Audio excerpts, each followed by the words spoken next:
कवि और लेखक उमेश कुमार गुप्ता, उमेश जबलपुरी का निबंध संग्रह पल्लव की आवाज में। अमर गजल गायक जगजीत सिंह। गजल गायक श्री जगजीत सिंह उर्फ जगमोहन का जन्म 8 फरवरी 1941 को श्री गंगानगर राजस्थान में हुआ था। पिता अमर सिंह पंजाब में दल्ला गांव के मूल निवासी थे और बीकानेर राजस्थान में पीडब्ल्यूडी में कार्यरत थे। उनकी मां बचन कौर एक घरेलू महिला थी।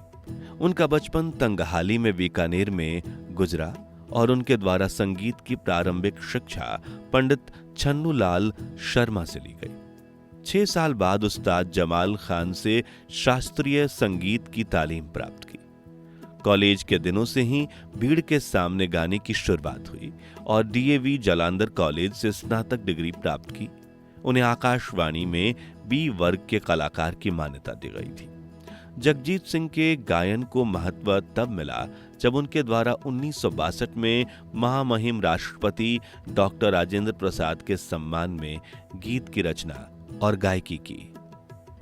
सर्वप्रथम 1961 में मुंबई पहुंचकर संघर्ष प्रारंभ किया और छोटी मोटी फिल्मों, घरेलू आयोजनों, फिल्मी पार्टियों, विज्ञापन, जिंगल्स आदि में गाकर अपनी जीविका की शुरुआत की।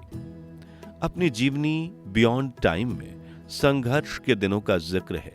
बिना टिकट यात्रा करना, एक कमरे में रहना, दिन में कभी खा लिया कभी खाली पेट सो गए आदि आम बातों का उल्लेख जो हर सफल व्यक्ति के जीवन में संघर्ष के दिनों में घटता है। उनका पहला एल्बम 1975 में HMV द्वारा अनफॉरगेटेबल निकाला गया। तब उन्हें स्थायी निवास की व्यवस्था एक कमरे की जगह फ्लैट में हुई।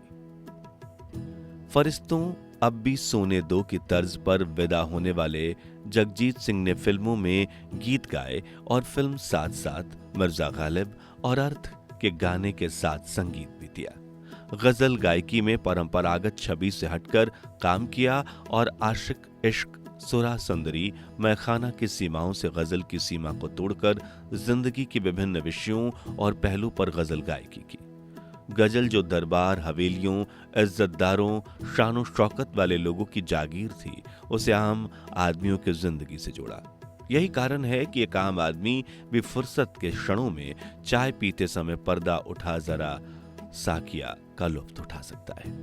उनकी गायकी के डिस्को में जाने वाले नवयुवक भी दीवाने थे और नवयुवकों में उनके गीत और गजल प्रसिद्ध थे। 1987 में उनका बियॉन्ड टाइम देश का पहला संपूर्ण डिजिटल सीडी एल्बम था। 2003 में पद्म विभूषण से विभूषित होने वाले जगजीत सिंह ने प्रधानमंत्री अटल बिहारी वाजपेयी की रचना नई दिशा व संवेदना के लिए संगीत दिया और गायकी भी की।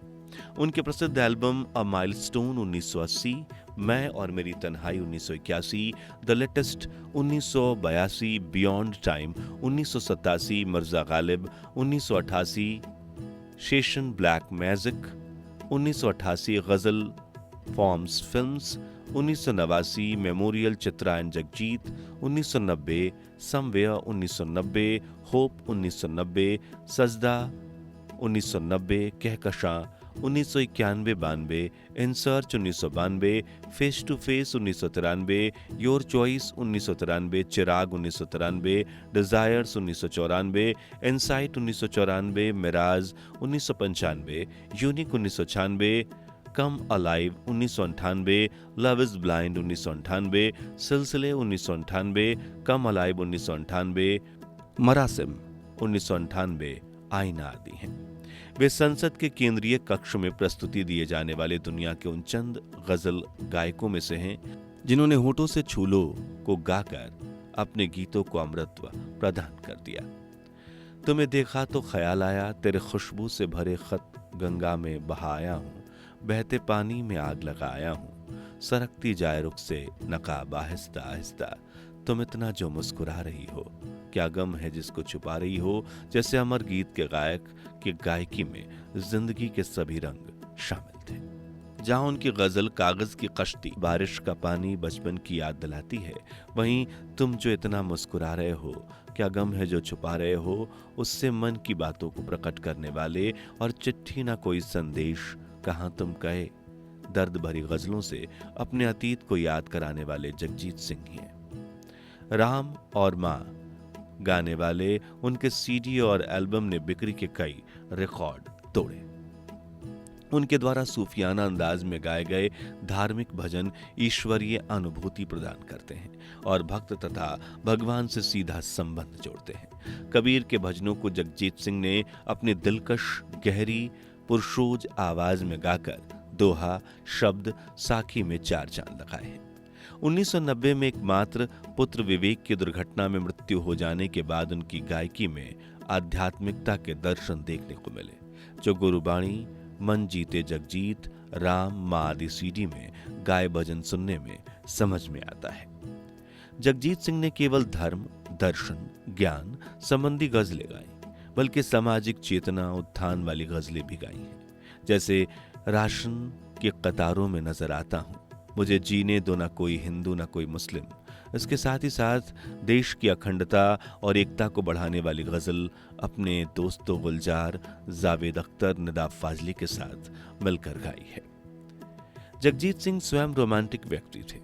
उनके द्वारा कई रोमांटिक गजलें 14वीं की रात चांद बनकर, कभी किसी से मोहब्बत तो की होगी, झुकी झुकी से निगाहें, सरकती जाए रुख से नकाब जैसी मशहूर गजलें गाईं। 1969 में तंगहाली में जंगल की रिकॉर्डिंग के समय अपनी भावी जीवन संगनी चित्रा दत्ता से मुलाकात के बाद शादी की थी। उसके बाद दोनों पति पत्नी ने मिलकर कई अमर गजलें गाईं। यह सिलसिला 1990 में पुत्र विवेक की मृत्यु के बाद टूटा, जब चित्रा सिंह ने लड़के की मृत्यु के बाद गाने से पूरी तरह से मुंह मोड़ लिया। उसके बाद जगजीत सिंह अकेले ने अपने दिल में छिपा गम, दर्द, उदासी, दुख को उजागर कर कई मशहूर गजलें गाईं तथा जीवन के अंतिम चरण तक संगीत के कार्यक्रम देते रहे।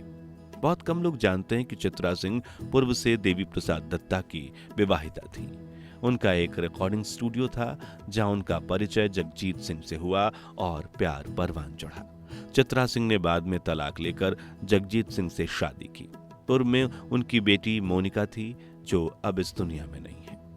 फिल्मी दुनिया में व्यावसायिक बातों से सौदा न करते हुए उन्होंने गजलों की रूह को अपना कर रखा और उसे वास्तविक रूप प्रदान करते हुए मेहंदी हसन, गुलाम अली, बेगम अख्तर जैसे मशहूर गजल गायकों की मौजूदगी में दुनिया को अपना एहसास करवाया। आज जगजीत सिंह सशरीर तो नहीं हैं, लेकिन कोई कह नहीं सकता कि वे हमारे बीच मौजूद नहीं है। आज भी जब भी उनकी गजल रेडियो, टीवी, सीडी में बजती है, तब लगता है कि वे यहीं कहीं आसपास बैठकर गा रहे हैं। ऐसे लोगों की आवाज संजीवनी होती है, जो विलुप्त नहीं हो सकती। उनकी आवाज जहां हमारे दुख में दोस्त की तरह साथ रहकर दुख बांटती है, वहीं गम में हर समय हमारे परिवार के सदस्यों की तरह गम हल्का करती है। दर्द को मां के आंचल के समान सहलाकर रफू करती है। सुख के समय होली के रंग, दिवाली की उमंग की तरह उल्लास, आनंद, मस्ती का एहसास कराती है। जगजीत सिंह की गायकी में गुलाब की सुगंध, शहद की मिठास, चंदन की शीतलता, सूर्योदय का सौंदर्य, मंदिर के घंटे की पवित्रता, विरह के आंसू, वेदना के स्वर की अनुभूति होती है। वहीं वो जवानी के 16वें साल, प्यार की बसंती बहार, रोमांस के सावनी झूले का भी भ्रम कराती है।